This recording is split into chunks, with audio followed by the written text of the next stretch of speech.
In this video, I will discuss about our basic terms used in surface chemistry: adsorption, absorption, sorption and desorption. There are four basic terms used in surface chemistry. So I will continue my lecture, but I will take here some examples to understand these terms. Suppose first I will take our example rusting of iron.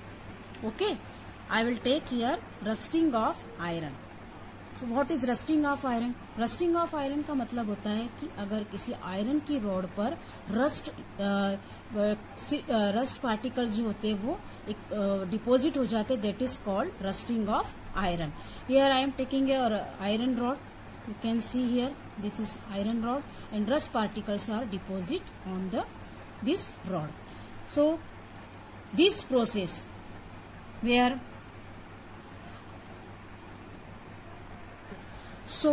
the process in which the particles sit on surface is called adsorption. There are two terms, adsorption and absorption. सिर्फ आपने देखा यहाँ पर spelling में इनमें change है, यहाँ पे डी है, यहाँ पे बी है. इन दोनों का डिफर करने के लिए यहाँ पे मैंने कुछ एग्जांपल्स लिए हुए. What is adsorption and what is absorption. जब सिर्फ सरफेस के ऊपर ही पार्टिकल्स इकट्ठा होते, पार्टिकल्स डिपोजिट होते, उसे हम कहते हैं एडसॉर्प्शन. एक सिंपल हम एग्जाम्पल भी ले सकते हैं इसके लिए. जैसे सपोज एक हमने मैंने वुडन लॉग लिया है और उस वुडन लॉग को मैंने जस्ट पानी के अंदर डिप किया, वाटर के अंदर डिप किया है और उसको एकदम से निकाल लिया. The water deposit on the surface of wooden log. This process is called adsorption. And when I dip this wooden log for a long time, यदि मैंने इस वुडन लॉग को बहुत समय के लिए रख दिया है वाटर के अंदर, सपोज मैंने पूरे ऑल नाइट मैंने उसको रख दिया अंदर, तो वो जो पानी को, वाटर को क्या करेगा, अपने अंदर पूरी तरह से एब्जॉर्ब कर लेगा और फूल जाएगा. तो इस प्रोसेस को कहते हैं हम लोग एब्जॉर्प्शन. इसी तरह से एक स्पंज का एग्जांपल भी हम ले सकते हैं. स्पंज क्या करता है, वाटर के अंदर जैसे ही हम स्पंज को पानी के अंदर उसमें डालते तो उसमें स्पंज के अंदर भी पूरे कम्प्लीटली क्या होता है, वो पानी एब्जॉर्ब हो जाता है. This process is called absorption.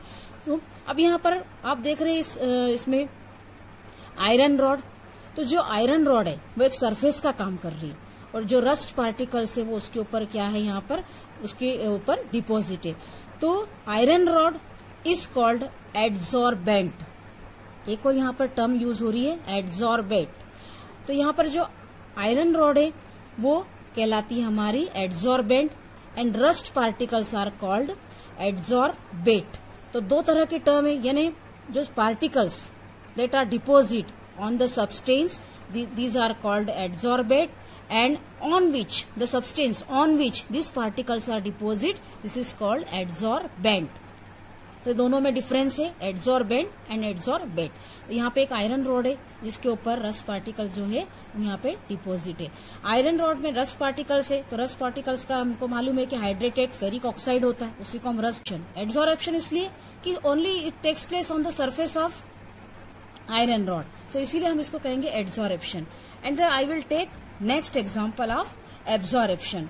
Absorption के लिए मैंने यहाँ पे एक एग्जाम्पल लिया है. यहाँ पे एक तरह से हमने एक कप लिया है, उसके अंदर हमने वाटर लिया है और एक स्पंज का जो है छोटा सा हमने टुकड़ा लिया है और उसको इसके अंदर डिप कर दिया है. जैसे हम बाहर निकालेंगे तो water goes inside the sponge.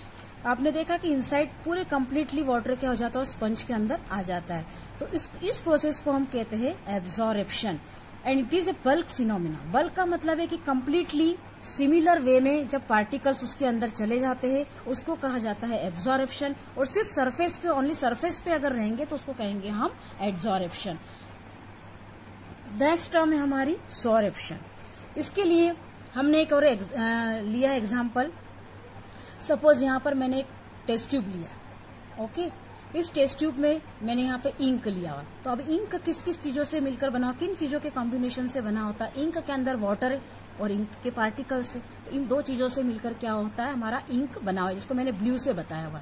जैसे ही हमने इस इंक वाले टेस्ट ट्यूब में हमने चौक को डिप किया, तब क्या होगा कि ये जो चौक है इसकी जो आउटर सरफेस है, आप देख रहे हैं यहाँ पर मैंने ब्लू कलर से बनाया हुआ. आउटर सरफेस पे इंक के पार्टिकल्स डिपॉजिट हो जाएंगे और इनर सरफेस के अंदर क्या हो जाएगा, वाटर चला जाएगा। यानी यहाँ पर दोनों प्रोसेस एक साथ हो रही है। Both process are takes place simultaneously, absorption and absorption. Water तो हो रहा है अंदर पूरी तरह से, यहाँ पर बल्क में हो रहा है इकट्ठा, तो इट इज कॉल्ड एब्जॉर्प्शन। और इंक इसकी सिर्फ सरफेस पर ही डिपोजिट है, तो इसको कहते हैं हम लोग absorption. when two processes are mixed, adsorption and absorption, this is called sorption। यानी कि एब्जॉर्प्शन और एब्जॉर्प्शन साइमल्टेनियसली जब होती है तो इस प्रोसेस को हम कहते हैं सॉर्प्शन। अब एक और यहाँ पे टर्म यूज हुई है desorption. What is desorption?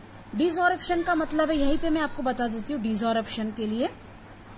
Suppose हम लोग टीचर से, हम मैथ्स और साइंस टीचर्स को तो अधिकतर डस्टर और इनकी बहुत जरूरत पड़ती है। आपने देखा होगा यहाँ पे मैंने एक डायग्राम भी बना है डस्टर में। यहाँ पे जो डस्टर है वो यहाँ पर एड्सॉर्बेंट कहलाता है, क्योंकि इसी की सरफेस के ऊपर यहाँ पर पार्टिकल्स यानी कि चॉक के पार्टिकल्स यहाँ पर डिपोजिट है, और चॉक के पार्टिकल्स डिपोजिट है ये कहलाएंगे यहाँ पर एड्सॉर्बेंट। तो इस तरह से डस्टर के अंदर हमने यहाँ पर बताए हुए चॉक के पार्टिकल्स। जब हम डस्टर को क्या करते हैं, उसको हम डस्टर को डस्ट किया जाता है, तो उस प्रोसेस में क्या होता है, जैसे हम डस्ट करते हैं उसको, तो जो चॉक के जो पार्टिकल्स है they remove outer side of this duster, वो रिमूव होना स्टार्ट हो जाते हैं। And this process in which the particles of adsorbate remove from the adsorbent, it is called desorption. Desorption क्या प्रोसेस है? एक तरह से एड्सॉर्बेट पार्टिकल्स का बाहर की तरफ निकलना है। चॉक पार्टिकल्स क्या होंगे, उससे बाहर निकलना स्टार्ट कर देते हैं। That is this process is called desorption. And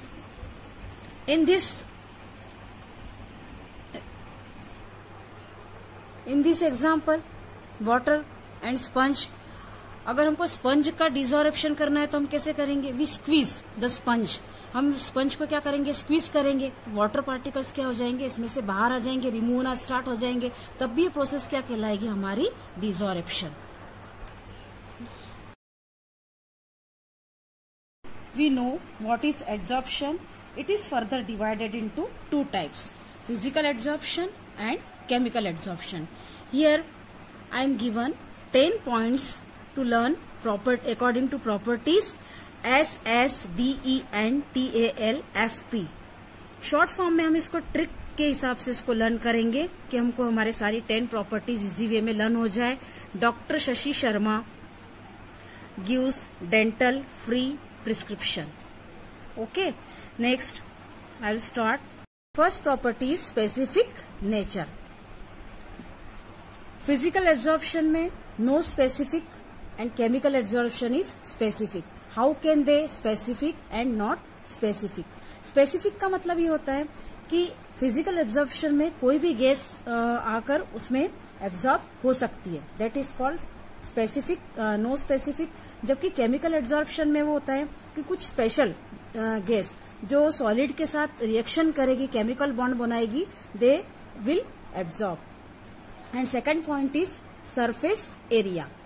surface area जैसे ही हम बढ़ाते हैं, इसमें मैंने एक यहाँ पे एरो दिया है, इसका मीनिंग है if surface area is increase our physical adsorption also increase.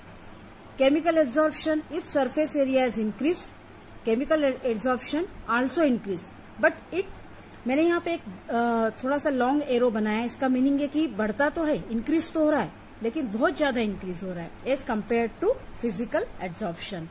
And next point is direction. It is reversible, physical adsorption is reversible and chemical adsorption is irreversible. That means reversible का मतलब है कि कोई भी अगर molecules उसके ऊपर gas molecules और डिपोजिट, दे विल उनको आप किसी भी प्रोसेस से उसको वापस उसमें से रिमूव किया जा सकता है। बट एक बार अगर इन केमिकल एड्सॉर्प्शन एक बार अगर केमिकल बॉन्ड बन गया है, किसी गैस ने अगर यहाँ पे केमिकली वो ऐड हो गई है, तो उसको आप रिमूव नहीं किया जा सकता, उसको आप इरिवर्सिबल में ही रखा जा सकता है। Energy, both are exothermic, but here energy is low and here energy is high, 20 to 40, 82 to 40 kg mole. Next point is nature of gas.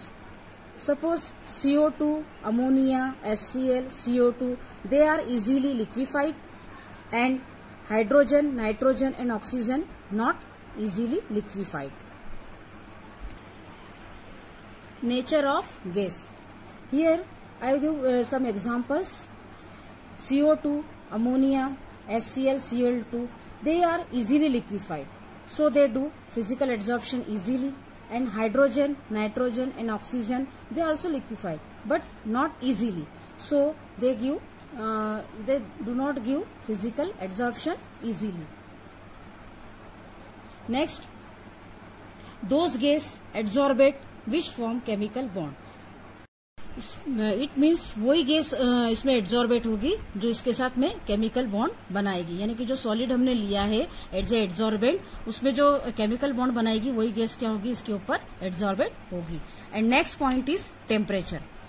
It required low temperature but chemical adsorption is related to chemical bond, so it required high temperature, क्योंकि chemical bond के लिए हमें temperature थोड़ा ज्यादा लगता है.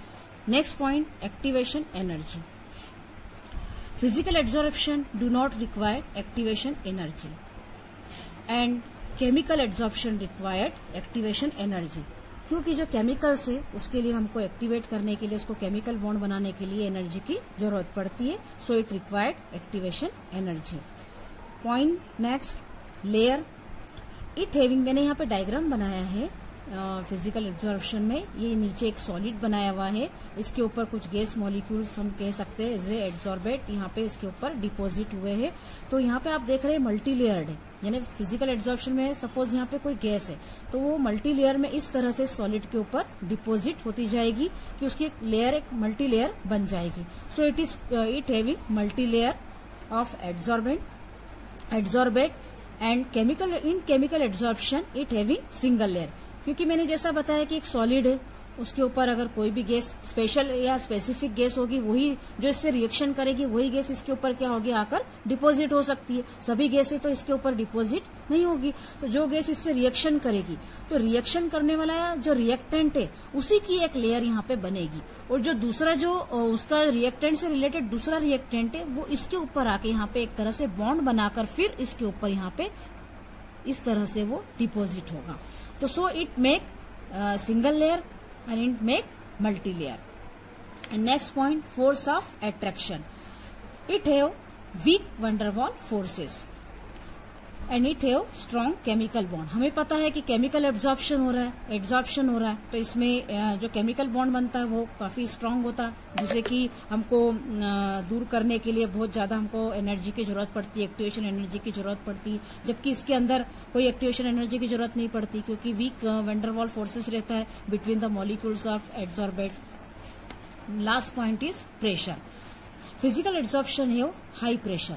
इसके लिए हमें प्रेशर हाई चाहिए क्योंकि यहाँ पर स्पेसिफिक नहीं होता, इसलिए हाई प्रेशर की जरूरत पड़ती है.